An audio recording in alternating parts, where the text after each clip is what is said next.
are you still married? Are you still talking to each other, or is this the worst idea that he's ever done, following his wife around this running race?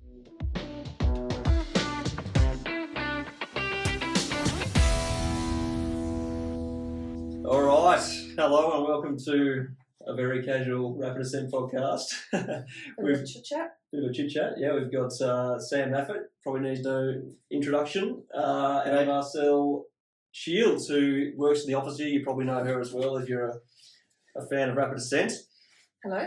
Otherwise known as Info at. Yeah, Info at. Info at. That's his all emails. Or Marcus. Yeah, Marcus is another one. So today, look, we're having a bit of a chat. You might see in the background if you're watching on video, we've got an enormous Bibbulmun stage race sign in the background. We will touch on that in a minute. But really, this is a broader conversation about stage racing in general, because both Sam and Marcel are about to embark on an adventure, each on a different adventure that involves stage racing. So I just want to pick their brains a bit about these, because I've been sort of biting my tongue, holding back, not asking too many questions in the office, and I thought I'd hit record and we'll have a chat on camera. Yeah. So I suppose to start with, Sam, what are you planning in the upcoming months? Talk us a bit about it. Yeah, so I'm heading to Nepal and the Himalayas to do a 7-day trail running stage race called the Manaslu Trail Race. And yes, it's 7 days of running, covering about 150 kilometres in distance and, I can't remember the number, over 10,000 metres of climbing, at least that actually, and plus 2 days of hiking. So, 9 days we'll be out on the trail, out in the Manaslu Valley and finishing up in the Annapurna area. But all part of a coordinated race environment that starts and they meet us at Kathmandu and we kick off from there. So, I turned 50 earlier on this year and I wanted to do an objective or a challenge or something really memorable for my 50th. And I'd been bumbling along. My birthday was back in April. I'd been bumbling along. I hadn't really found anything, but a runner at Run Larapinta mentioned that some friends of theirs had recently done a race in Nepal. So I got back from Alice Springs, did a bit of typing, and I opened the homepage. It's like, oh yeah, this is it. I got to go do that. Oh, that's cool. I didn't realise it was, spurred by someone at Run Larapinta. So you obviously were motivated after seeing that experience, and then you're like, you know what?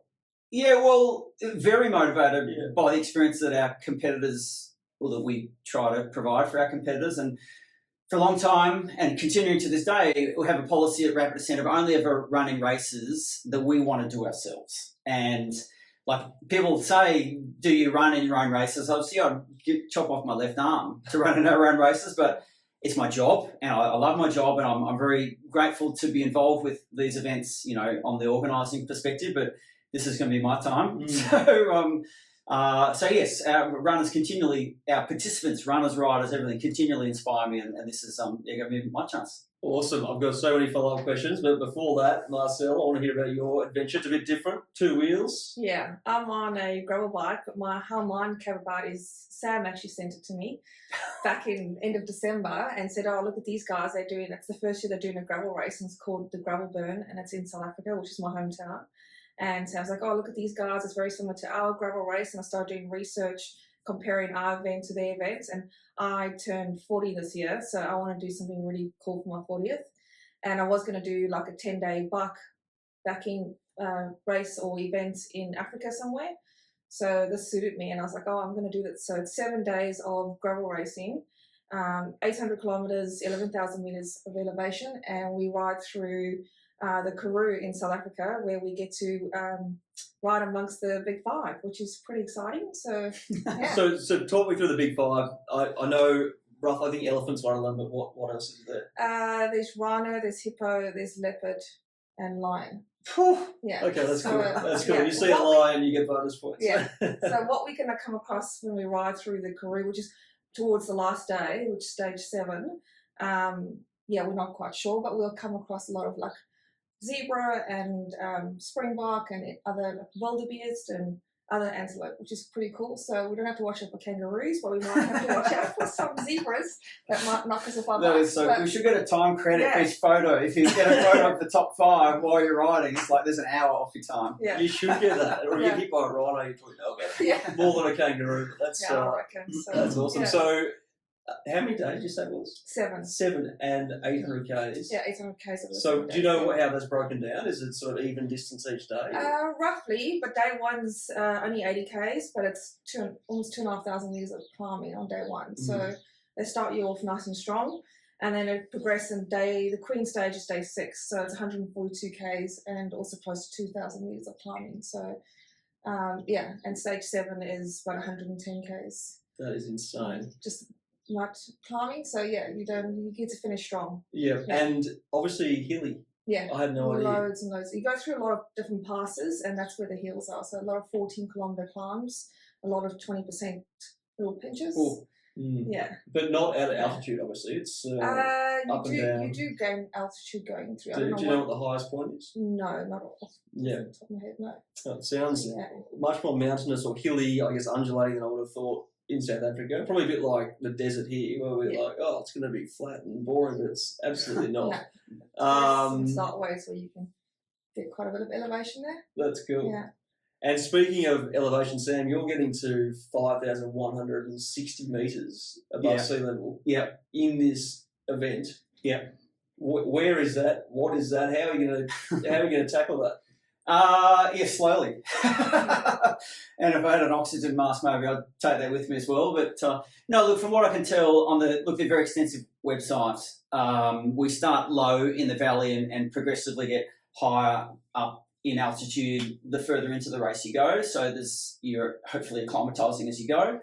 And I mentioned there's 7 days of running and 2 days of hiking. Well, the 2 days of hiking are when we go over that highest pass. So I guess they made the decision to wind back the competitive aspect of that day, or the most challenging day, and make it just a hike. So it's a 20k hike rather than a 25k run.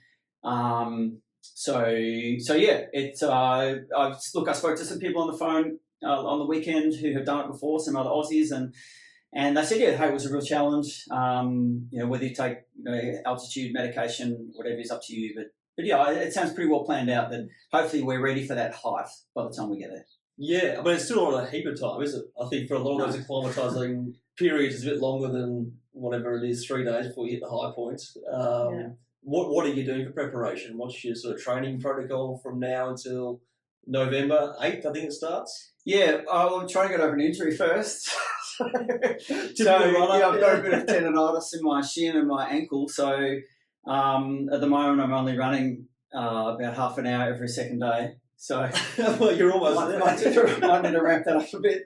But no, look, I'm in that half an hour. I'm trying to do quality. I'm really trying to hit some hills. From other race experience I've got, I know you've got to train for downhill just as much as uphill. I'm a pretty lightweight guy. I can go uphill pretty well anytime, but going downhill really smashes the thighs, especially if you're going day on day. So I'm trying to train with hill repeats going up and pausing at the top and then hammering it back down again.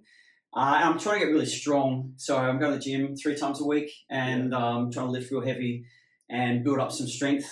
And also have in mind that, I've not been to the Himalayas or Nepal before, but I think it's really rocky. And in fact, there's other runners said it's probably as rocky as the Rapid trails. Like, oh, right, okay, so it's real rocky then.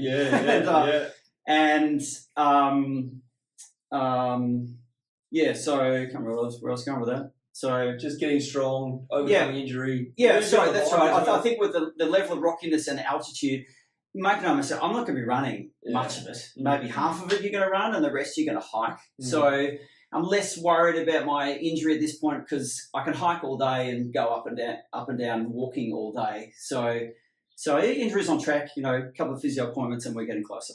That's cool. Speaking of just, I guess, hiking a lot of it, I was watching the UTMB, Tom Evans, the winner of that. See him go up some of those hills, you're like, he's not going that quick.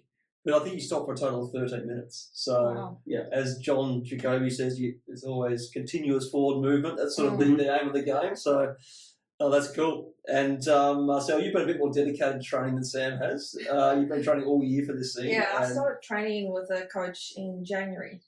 So yeah, and it's been building me up. So also got like a few injuries and sickness, so a couple of weeks out from my event. So it's not ideal timing, but I put in the work the months before. So I think I'm on a like 7.5 month streak on my Strava. So I'm pretty excited about that. So that's awesome. And you're the sort of personality who you get a plan and you do the plan, then you want to do a bit extra on top of the plan. When I talk to you in the office, I'm always inspired by your work ethic. What sort of hours have you been doing? On average, it's probably not massive, but like some weeks it's 14 hours, some weeks it's 16 hours. Occasional weeks have been 18 hours of training. I mean, that is massive for someone who's also working pretty much full time. That's big hours. Quickly pick up 5 to 6 hours on a bike. So yeah, then that's 6 or 13 hours that you have to do. So yeah. Yeah, cool. And do you have goals for the event? Or? Just to enjoy it and finish it. It says it's a race, but I'm going there for the ride. Although I come from South Africa, I've never been to that side of the Eastern Cape, and I've never been to the Karoo. I've never been to Knysna, any of those areas. So I just want to enjoy it and enjoy the scenery. Yeah. So I want to get through each day uninjured and be able to accomplish it comfortably. But I'm not going to push myself there. I'm just going to be hating it. Finish early enough for enjoy a bit of glass of wine as the sun goes down. I've got a massage booked at a certain time, so I just got to get back in time for that massage. So daily massage as part of the stage race. 30-minute massage booked every day. That wasn't on my itinerary. I don't get massages in Nepal. No, I think, Sam, you're staying in monasteries monasteries and some tea houses and there's so much. We're all looking forward to each of our trips, and I'd happily exchange for Marcel's. I reckon that sounds equally fantastic. But I'm looking forward to, immersing ourselves in the culture and the landscape. I love the mountains. I've not been to Nepal. I'm engaged by, the communities and their subsistence living and getting to know the other competitors as well. So, and I think that's one of the, points of difference of a stage race is that you have more time to take in your surroundings, whether that be the wilderness, the culture, the lack of oxygen, and the competitors as well. So, all sounds pretty good. Yeah, that's cool. I mean, personally, I haven't done many stage races, but having worked them and delivered them with Rapid Ascent, there is a real sense of a community. It almost becomes this travelling family in this wild landscape. It feels very detached from everyday life. There is something special about stage racing, and I think I could be wrong, but you both seem to be attracted to stage racing for that reason. So talk to me a bit about that. Maybe Marcel first. What are you looking forward to about the people side of the race? Yeah, everyone keeps asking me if I know anybody that's doing it, and I actually don't. But I was lucky enough at our gravel muster event to meet 3 other guys that are doing it. So I have connected with them, and they putting us in these burn camps. So we're all going to be in the same burn camp together, but we're going to get to know other people there. So there's people coming from all over the world. I think there are a lot of South Africans going, but I know there's a lot of different elites and other people from different countries. So I'm looking forward to meeting them, seeing what their story is, seeing what backgrounds they've come from, why they wanted to do stage racing. So this is my first stage race, so I've never done anything of the sort. So I'm pretty excited you watch a gravel muster and everybody's in this community is chained together. So I'm looking forward to doing that myself. So exactly. Without having to bust you. Sitting around the campfire, the drink in my hand. So Exactly. While everyone else does the hard work for a show. Just watching them work. You won't offer a volunteer registration I'll bang in that star picket for you. I'm pretty good at that. No, I'll be sitting back enjoying it. No, that's very cool. I was just thinking as you were talking there, a stage race is almost like a TV series rather than a one-day race. It's more like a movie where you sort of come in, it's fast-paced, it's over. A stage race, you get to know the characters and the people slowly and get to know them better. And everyone's got a story. That's what you learn at these things. Sam, you do a lot of solo adventures because of, as you said earlier, it's hard to race your own events. So I know you've run the Surf Coast Century by yourself when no one was there. You've done the Otway Odyssey by yourself in the rain with no one there. What are you looking forward to about actually being at an event? Oh, look, probably anyone who's listening to this or some of the three of us will know there's a real atmosphere that happens at an event when it's not the pressure of time that adds the atmosphere. I think it's just I keep coming back to the shared experience. In fact, there's other people there going through the same hardships as you. The hills are the same, whether you're at the first up the hill or at the back of the course, you're the last person up the hill. And I think, look, any race, but especially a stage race, is a great leveller where it's everyone's going through the same experience. Everyone's run 25 Ks the day before or ridden 110 and waking up with, sore legs or, lack of sleep. But everyone's also, got some commitment to line up again and race that following day. So for me, and if anyone's been to any of our stage races, I just froth on the whole shared experience thing, that we're all here together as equals. It doesn't matter what country you're from, whether you're fast or slow, we're all creating this massive experience and set of memories that we can share with one another, as opposed to like a day race or a single day race where I think you rock up, you race, you chat to a few people as you're getting changed or you're waiting for a presentation, and then you go home. And it's more your experience rather than when you're lining up and getting to know people day on day. It's far more shared. And for me, that's what I really like seeing at our races. Our participants enjoy, and I'm just looking forward to doing that myself. Absolutely. And I find working at Run Larapinta, working at Go and Must, you sort of, these stories unfold, human stories unfold as the days go on, and you sort of get invested in the people, and it's a much deeper relationship. And I guess one person that comes to mind is Caroline Overbeek, who did Run Larapinta 2 years ago. And I remember she was sort of bouncing up against the cutoff at every point towards the last day. And she was, quite emotional coming into some checkpoints, just leaving in time. But she got through it. She got carried through. One of our sweeps actually was so involved emotionally in the journey that she ran the whole stage. She was meant to run one little section. She ran the whole stage with Caroline and got it through, which I thought was really cool. And she actually ended up getting her Triple Crown, so finishing the big 3 races. And she's coming back to run Bibbulmun this year to go for the jewel in the crown. So people like that, where you see coming back over and over again. You're right. There are so many funny stories, and another one I can remember from Run Bibbulmun actually last year was a husband and wife couple, and they were maybe in their late 50s, and the female was a runner. Running was her thing. It had been for years and years. She'd run and been off to all these different destination races around the country. And I think the husband finally decided, who wasn't a runner, said, I want to get involved. I want to come and do one of these ones. And she was a full encouragement to him. And signed up for the long course, which was about 35 Ks a day. And they did run together, but she was running comfortably and he was running sore and with discomfort. And it was forever a question that I would maybe make fun of on the microphone each night is, how's the husband going? How's he going? And are you still married? Are you still talking to each other, or is this the worst idea that he's ever done, following his wife around this running race? And it was a beautiful ending. They both finished. They've got this massive experience. He's a runner. He's probably coming back next year or whatever. So, but it was a lot of fun seeing these people, wife help the husband get through this race together. That's awesome. And I suppose on day one you wouldn't have had a clue about that, but it sort of unfolds as you go. And that's awesome. So Marcel, you haven't been really given much time to prepare for this, but no. Sam did know we were going to talk today, and I said, bring in some gear. Like, what gear are you going to be using? I want to hear what you're using. So Sam, show and tell. Well, I've got a bit of show and tell, and the blatant plugs here. Let's be honest, because we all love Los Fatiba here at Rapid Ascent. So I just got these new Prodigio Max shoes. I'm calling them monster trucks. I reckon they're going to be pretty good on the rocks. They're also Run Bibbulmun colours, which we didn't plan, but let's have a look at that. It's pretty good. Pretty good. Phoenix, I scored a head torch out of Phoenix, so I think most of our running's in daylight, but great head torch brand. So if I turn that on, it might blind everybody. There you go. Right. And if you're listening on audio, it's a bright light, lots of lumens. And look, I did actually buy a backpack from Aranesi, our new hydration backpack sponsor for Run Bibbulmun. I've had a few different backpacks before, Salomon ones, a Nathan one, and whatever. And I must admit, I'm really impressed by the features of that one, and as they'll be at Run Bibbulmun, or they're available at Tribe and Trail. Well, there you go. Are you sponsored by any chance? No, but they sponsor us, so they support other runners. So get on board. And it is all top-notch gear. So awesome. Oxygen tanks? Oh no oxygen tanks. No, I might be able to pick up a few second-hand ones in Kathmandu. And what about nutrition? Oh, scratch, yeah. They told me if you get sick of dal, I think it's pretty simple diets in Nepal.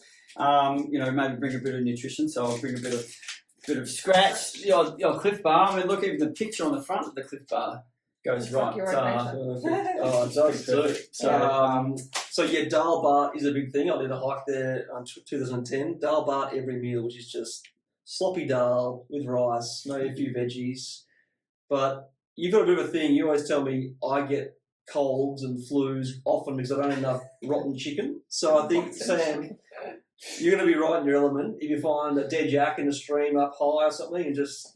Bit of roadkill. Yeah, I think your advantage, your advantage might be... I think they're probably pretty resourceful in Nepal. They might have scooped that up well and truly before I get there. So I think chuck it into tonight's stew. Exactly. When we returned from our trip, actually, my brother was diagnosed with... Actually, the Department of Health called Mum. She's like, where's your son been eating? She's like, oh, why?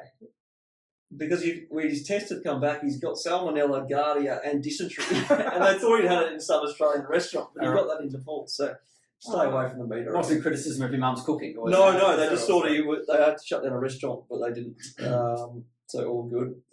Awesome. Well, I suppose we've got to address the elephant in the room, or the big sign behind us saying Run Bibbulmun Track Stage Race. This is our, I guess, most close stage race. So this conversation is coming exact time Sam's overseas in Himalayas. You'll be back, Marcel, from your trip. In time, yeah.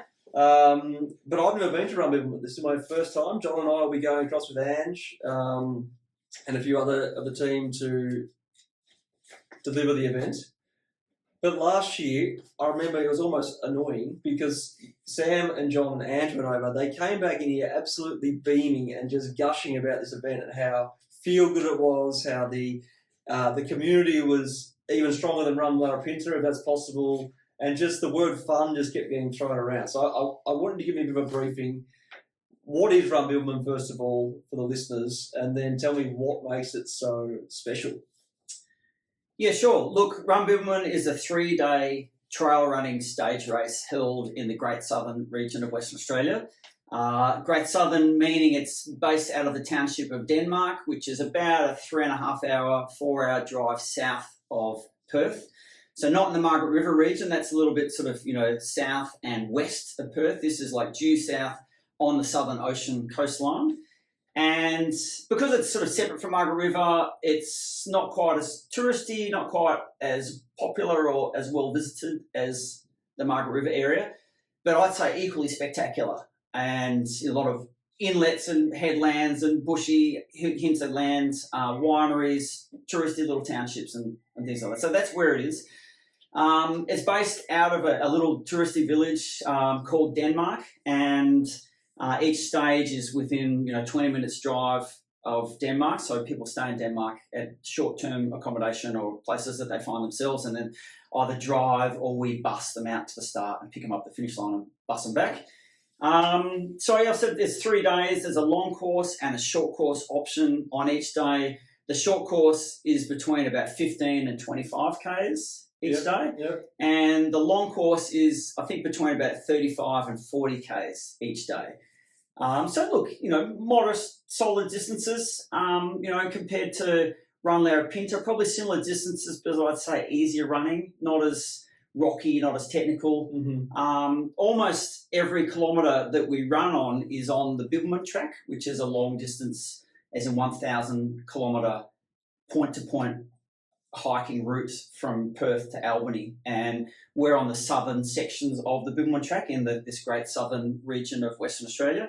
So it is literally all single track. From the start of each day to the end of each day is on single track through the beautiful wildflower hinterland that faces onto the Southern Ocean. We deviate runners off the Bibbulmun track a couple of times onto some wild coastline stretches, some rough rock hopping, some sandy beaches, just to add a little bit more variety. But it's beautiful running. You can't quite see the photos here, but beautiful running through this coastal, wild and rugged hinterland, coastal environment. Yeah. And so 3 days we have a big dinner at the local brewery on the Saturday night. So after day 2 is a bit of a mid-event, sort of get people together, share their war stories kind of tale. But otherwise, it was, and you're right, the word we all came back with after hosting the event last year was fun. People it's not super challenging, it's not super technical, it's not super hot. Probably of this, compared to Run Larapinta, I'd say it's considerably easier, less committing. If Run Larapinta's 8.5 out of 10 for difficulty, then this might be a 6 out of 10 for difficulty. So I'm going to say it's a bit easier. Yep. It's obviously 1 day shorter as well. But like anything, the thing that really made it were the people that came. Yes, the landscape was great, but the people were really right on board with it. Everyone was keen for an adventure, no idiots, and just got right on board. I mentioned the husband and wife couple. There were umpteen other stories and beautiful people from all over the country that came to it. So I'm actually really sorry I'm going to be missing it. I really enjoyed it. So I'm pumped. I can't wait to get there. It does look incredible. I think I'll put some B-roll over the top of this of the landscape, because the landscape, I haven't been there, but it looks incredible. Like the water is the clearest crystal turquoise I've ever seen. The forest is lush green. I think they start up in the treetops. The long course starts at the Valley of the Giants treetop walk, which is like the Otway Fly if you're close to Melbourne or have been in the Otways. It's a tourist attraction with long metal walkways snaking through the top of the tree canopy, and amazing like that. The long course literally does a lap of the treetop walk 5 minutes after starting, and it's a pretty spectacular spot to start a race and to incorporate into the course. And from there, they run probably 15 k's down to the coast to conspicuous cliffs where the short course starts, and then it's along the coastline and the Bibbulmun track from there. So, from tall trees to rugged, windswept beaches, rough headlands to protected coves, like this track does go to them all. Yeah, unreal. Well, I'm looking forward to getting there myself, and I think one of the photos I just remember so vividly from last year was just this group of people, runners, on a headland. They're just taking a big group selfie. It was in the middle of a stage, I think. They were on the clock, but it just seemed like the clock had sort of disappeared. Didn't matter. They were there for the experience. Is that accurate to what the vibe was, or were there some fast races as well? Is it? Oh, for sure. I think like any race, especially stage races, there's a handful who are there to race, to look at their watch, see their average pace, and race pretty hard from start to finish, and full power to them. You race how you want to. Mm-hmm. But the majority of people at all of our races, especially stage races, are there for the experience. They're there for the holiday. They're on holiday, to check out the landscape, to meet the people, to take the photos, to enjoy a glass of wine, each night. It's funny to hear Marcel and I share what we're looking forward to in the races we're about to go and do. That's exactly what our people come, our competitors come, and I hope enjoy our races. So there's some fast runners, but there's plenty of people there just to take it all in and have a good time. Yeah, awesome. I suppose it's good that you're practicing what you preach and sort of living what we do for work. So it's really cool. And I suppose one last point on Run Bibbulmun before we move on is I saw in the entry system yesterday there's 64% females doing Run Bibbulmun. Last year it was 58%, I think, which is already more than half, obviously. Same thing happens at Run Larapinta. Why do you think this is? Like stage running races seems to appeal, or ours in particular, seem to appeal to women more than men. Personally, I think it's probably a way to get away from the family for a few days. I don't know. Spoken like a mother. Yeah. Yeah, so I'm actually going alone with my husband to my stage race, and my kids are staying behind. So, that's why one of the reasons I'm doing it as well, to that's cool. Break away from the normal day-to-day life. A bit like Simon Gerrans and Rana. Gerrans who came to Gravel Mustard to get away from the kids a bit and have a bit of a break. Yeah. But no, I think it's really cool, and I think it speaks to I think women bring a really collaborative and fun energy to a race that sometimes us blokes, we get a bit serious and we want to race the whole way, and nothing wrong with that. I think that's a good part of racing as well, but I just think having that nice split makes it a very communal and fun feel. So, I'm really excited to see that. Yeah. But look, I know you've got to get to an appointment, so we won't keep you going for much longer, and we won't wrap it up there. But, I think what are we at? 250 people entered, roughly, in Run Bibbulmun at the moment. Yeah. We're capped out at 300, so if you are interested, there is still space to jump in. Or there's always next year. But thanks very much for chatting. I want to get you both back on to talk about your races post-race. Post-race, So take notes. Some interesting stories. Exactly. Sure, that's what it's all about. Sharing some experiences. Yeah. Awesome.